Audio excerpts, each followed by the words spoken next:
নমস্কাৰ, আপোনালোকে চাই আছে ৰঞ্জন চৌধুৰী অফিচিয়েল। ছুটি ভিডিঅ' শেষলৈকে শুনিব। ৰাজনীতিত অসম্ভৱ বুলি একো নাই, যিকোনো ঘটনাই হ'ব পাৰে। আমি চেষ্টা কৰিছোঁ ধাৰাবাহিকভাৱে বিশ্লেষণবিলাকৰ। আৰু এতিয়া আমাৰ আজিৰ চেণ্টাৰটো হ'লগৈ যোৰহাট, য'ত নেকি চবতকৈ বেছি আকৰ্ষণৰ কেন্দ্ৰ কিন্তু এই মুহূৰ্তত যোৰহাট।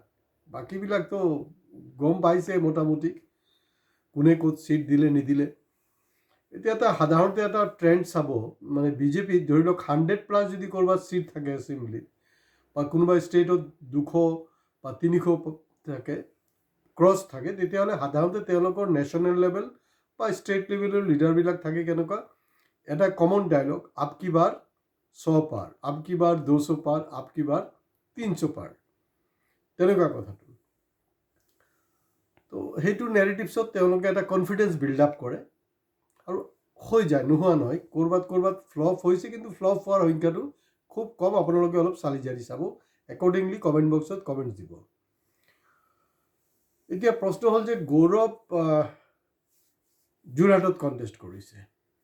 ধৰি লওক চৰকাৰ কংগ্ৰেছৰ হ'ল, গৌৰৱ তাৰ পৰা জিকিলে বা হাৰিলে, এণ্ড অফ দি ডে তেখেতে মুখ্যমন্ত্ৰী হ'ব, কাৰণ তেওঁ লিডাৰ, তেওঁৰ নেতৃত্বতে আচলতে চবে ভৰসাত হৈছে।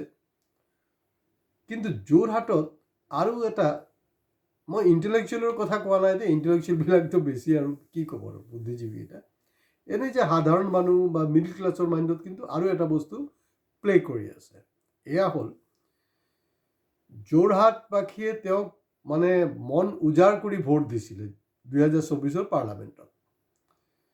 কিন্তু তেওঁ নেশ্যনেল কনটেক্সটত বহুত জবৰদস্ত তেওঁৰ পাৰফৰ্মেঞ্চ দিছে পাৰ্লামেণ্টত, আৰু সেইটো সুবাদত তেওঁ ডেপুটি LOPও হৈ গ'ল, চব ঠিকে আছে বাৰু। কিন্তু যোৰহাটৰ যি কৰিব লাগিছিলে, মানে যোৱা 2টা বছৰে, সেইটো তেনেকৈ তেওঁ কৰিব পৰা নাই বা তেওঁৰ এইটো বস্তুটো শ্ব' কৰিব পৰা নাই, ঘটনা যি নহওক। এতিয়া ধৰি লওক, আপোনালোকৰ নিশ্চয় মনত আছে, মানে 77 ইলেকশ্যনত কিন্তু ইন্দিৰা গান্ধীৰ নিচিনা নেত্ৰী ৰাজনাৰায়ণৰ ওচৰত কিন্তু হাৰি গৈছিলে। কাৰণ ৰাজনাৰায়ণৰ সেইটো সময়ত মানে পলিটিকেল জোকাৰ্ছ বুলি কৈছিলে, হাৰি গৈছিলে। গতিকে যিকোনো ঘটনা হ'ব পাৰে। কিন্তু তো হিতেন্দ্ৰনাথ গোস্বামী সম্পৰ্কে মোৰ ক'ব লগা একো নাই, কাৰণ তেওঁৰ দীৰ্ঘ এটা ইতিহাস আছে ৰাজনীতিত। বহুতে কৈছে এণ্টি ইনকামবেঞ্চি আছে। এণ্টি ইনকামবেঞ্চিটো একচুৱেলি নিয়মত গোটেই অসমতে আছে, কিন্তু এইটো বুলি নহয়, বিভিন্ন ষ্টেটত আপোনালোকে চাব, বিজেপি ৰুল ষ্টেটবিলাকত এণ্টি ইনকামবেঞ্চি থকা স্বত্বেও তেওঁলোকে জিকে, কিন্তু কাৰণ তেওঁলোকে 24/7 কাম কৰে। এতিয়া খেলটো এনেকুৱা, তেওঁ জিকিলে, জিকাৰ পিছত, কাৰণ সেইটো চিন্তা কৰিবলৈ অসুবিধাটো নাই নহয়, এইটো এটা স্বাভাৱিক বাস্তৱ চিত্ৰ। কাৰণ সেইটো যোৰহাটৰ যে মানে মই চুকে কোণৰ যোনটো আমাৰ ছাৰ্ভে, তাত দেখা গৈছে আৰু এটা নতুন ট্ৰেণ্ড শেষ মুহূৰ্তত, যেতিয়া তেওঁ যোৰহাটৰ ডিক্লেয়াৰ কৰিলে প্ৰাৰ্থিত্ব, তেতিয়াহ'লে এটা আছিলে, মানে অকল যোৰহাট নহয় গোটেই অসমত। কিন্তু যেতিয়া এলায়েন্স কৰিলে, তেতিয়া সেইটোক লৈ বহুতৰ অলপ সন্দেহ আছে, এইটো সঠিক হ'ল না বেঠিক হ'ল। তো সেইটো আমি এটা সুকীয়া এপিছ'ড কৰিম। কিন্তু মানে এতিয়া বৰ্তমান যিজন অধ্যক্ষ বিধানসভাৰ, তেওঁৰ পাৰফৰ্মেঞ্চ, তেওঁৰ লেংগুৱেজ, তেওঁৰ কথা বতৰা আৰু হিতেন্দ্ৰনাথ গোস্বামীৰ কথা বতৰা, তেওঁৰ পাৰফৰ্মেঞ্চৰ কিন্তু ডিফাৰেঞ্চ আছে। কাৰণ হিতেন্দ্ৰনাথৰ কি আছে, হিতাহিত জ্ঞানটো আছে, কেনেকৈ তেওঁ পাৰফৰ্মেঞ্চ কৰে। তো তেওঁ হাৰিলে, লেঠাচেছ, তেওঁ দিল্লীলৈ উৰা মাৰিব। তেওঁ জিকিলে, গৌৰৱ গগৈ জিকিলে, জিকাৰ পিছত কংগ্ৰেছ মেজৰিটিত নাহিলে, কাৰণ কংগ্ৰেছ মেজৰিটিত নাহিবও পাৰে। কাৰণ আপুনি চাব, গৌৰৱ গগৈৰ যোনটো ফাৰ্ষ্ট ষ্টেটমেণ্ট আছিলে, উজনি অসমৰ ইমানটা ছিট, কাৰণ তেওঁৰ ভৌগোলিক জ্ঞানে নাছিলে যে একচুৱেলি উজনি অসমত কিমানটা ছিট। প্ৰথম সেইটো তেওঁ ভুল কৈছে। দ্বিতীয় কথা কৈছে তেওঁ এই একদম শেহতীয়াকৈ যোনটো কৈ আছে যে উজনি অসমত নাকি বিজেপি কোনো এটা ছিট নাপায়। ভাল কথা, তাৰমানে কংগ্ৰেছ আৰু তেওঁৰ মিত্ৰ দলেহে পাব, এইটো ঠিক আছে। আৰু ইয়াৰ অৰ্থটো কি? ইয়াৰ অৰ্থটো হ'ল যে নামনি অসমত কি মিয়াৰ ভোট হ'লচেলত বিজেপিত পৰিব নেকি?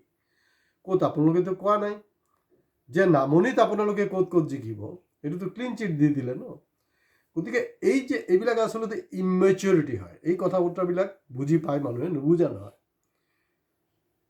কাৰণ 2031 নেক্সট এছেম্বলি ইলেকশ্যন আছে, তো 2029 আছে নেক্সট পাৰ্লামেণ্ট ইলেকশ্যন।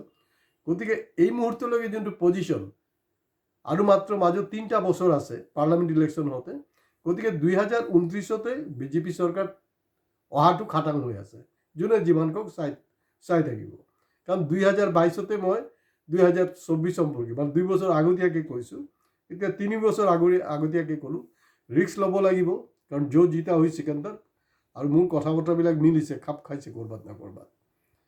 এতিয়া তেওঁ জিকাৰ পিছত ধৰি লওক চৰকাৰ গঠন কৰিব নোৱাৰিলে, কিন্তু তেওঁলোকৰ এটা মোটামুটি কমফৰ্টেবল এটা অপজিশ্যন আছে। তো গৌৰৱ গগৈ কি জুবিন গাৰ্গৰ নিচিনা অসমকে ধৰি থ'ব, না আকৌ দিল্লীলৈ উৰা মাৰিব,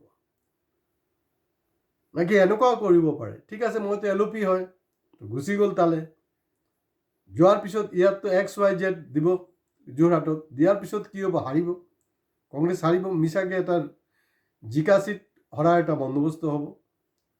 আৰু তাৰ যোনটো উন্নয়নটো তেওঁ গৌৰৱ গগৈ কৰাব নোৱাৰিব। যদি জিকে ফৰ্ম যদি হৈ যায়, যিটো সম্ভাৱনা 99.99% নাই, কংগ্ৰেছৰ নেতৃত্বত অপজিশ্যনৰ চৰকাৰ, যদিও এণ্টি ইষ্টাব্লিছমেণ্ট ফ্ল' আছে, তো হিতেন্দ্ৰনাথ গোস্বামীৰ ওপৰত এটা পজিটিভ এটা নেৰেটিভছ ক্ৰিয়েট হৈছে, না এই মানুহজনকে আমি আল্টিমেটলি পঠাওঁ, কাৰণ এই মানুহজন ৰাজ্যৰ ৰাজনীতিত থাকিব। কাৰণ তেওঁৰ কোনো ঠিক নাই, তেওঁ অলৰেডি দিল্লীৰ ৰাজনীতিৰ লগত যুক্ত, আৰু দিল্লীৰ ৰাজনীতিত তেওঁ বেছি টেষ্ট পাইছে। অসমত তেওঁৰ ইমান এটা টেষ্ট আছে বুলি যোৰহাটবাসীয়ে ভবা নাই। তো গতিকে যোৰহাটত যদি ডেভেলপমেণ্ট হ'বলৈ আছিলে, সেইটো হিতেন্দ্ৰনাথ গোস্বামীৰ যোগেদিহে হ'ব পাৰিব, আদাৰৱাইজ বাবাজী কা টুল্লু।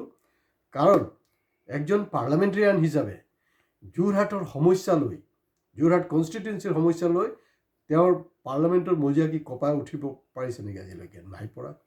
বেলেগ ইছ্যু হৈছে, এইটো নেশ্যনেল কণ্টেক্সট।